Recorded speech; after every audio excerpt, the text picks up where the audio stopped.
now we're going to talk about crosswalking ICD-9 to ICD-10. You know, we're all abuzz about ICD-10. It's a lot of fun.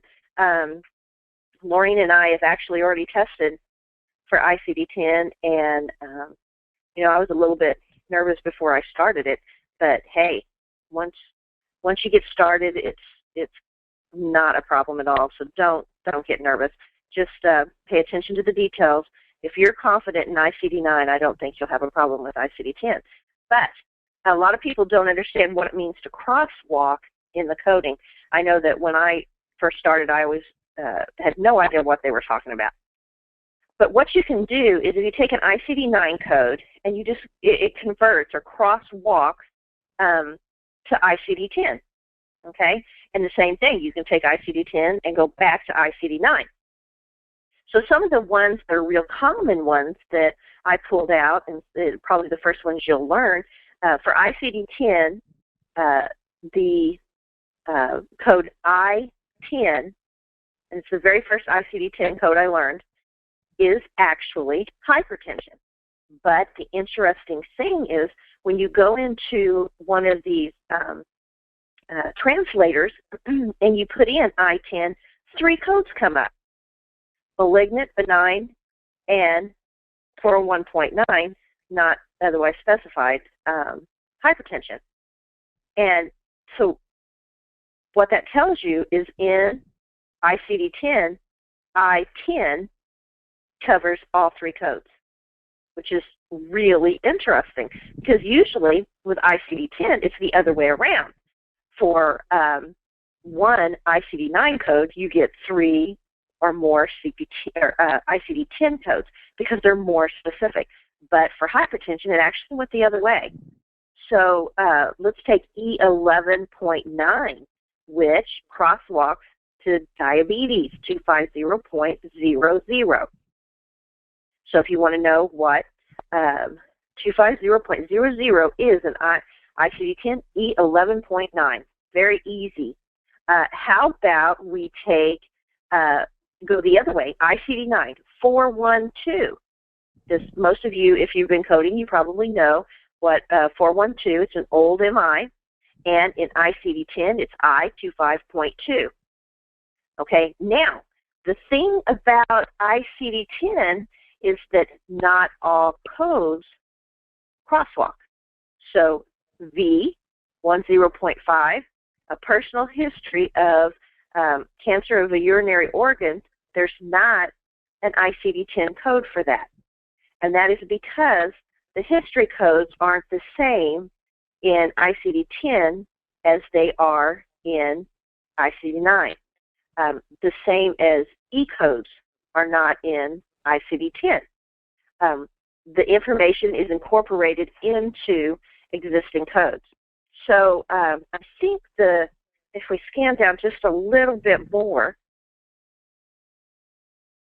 there's another process that helps you with that, and that's called the GEMS files.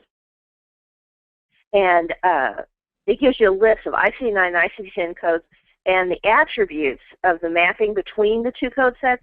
There's a file for mapping ICD-10 and ICD-9, and another for mapping back the other way, ICD-9 to ICD-10. So mapping from 9 to 10 is called forward mapping, and mapping from 10 to 9 is backwards mapping, which is just another way of saying, looking back to see what you had in ICD-9 and seeing what it's going to be in ICD-10. The GEM files are available for free. There's a website right here that you can go to. But if you're just in a hurry, you can just go to the AAPC website and use their translator. And that's real easy to do. You have control, my dear. I do? On your computer or mine? On mine. Be careful. Okay. I can't get the cursor to move. Oh, you've got the AAPC. Okay. So what we're going to go to is ICD-10 right here. And we're going to look for the translator. There it is. Right there, conversion. So here we go. We're going to put in, let's put in COPD 436. Or do I have it? You can do it if you want. Okay, 436. And it tells us, 436, that's not COPD, that's a stroke. Well, I guess I'm losing my memory. I67.89, other cerebral vascular disease. Let's do one that 496, I think. 496, that's what it was. That dyslexia that my children have. There you go. J44.9.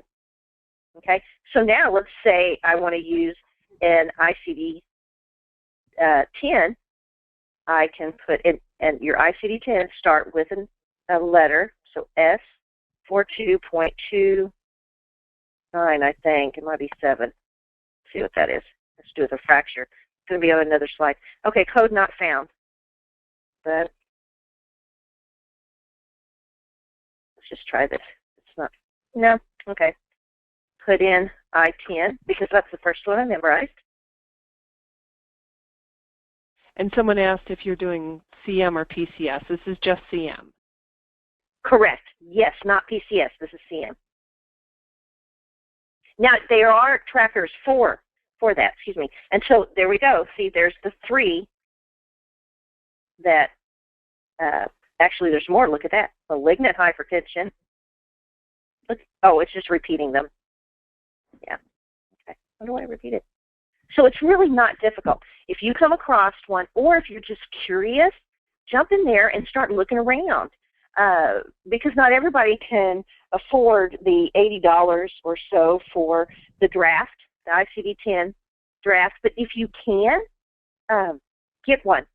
You know, if you're serious about it, go ahead and get one and start looking around with it. It looks a little intimidating because it's so full. So once you get the hang of it, it is a breeze, guys. And you're going to really, especially if you're already coding, you're going to truly appreciate the way it's set up and how it's so much more specific. There's no guessing anymore. You're going to love it, just like us. Mm-hmm. All right, good job.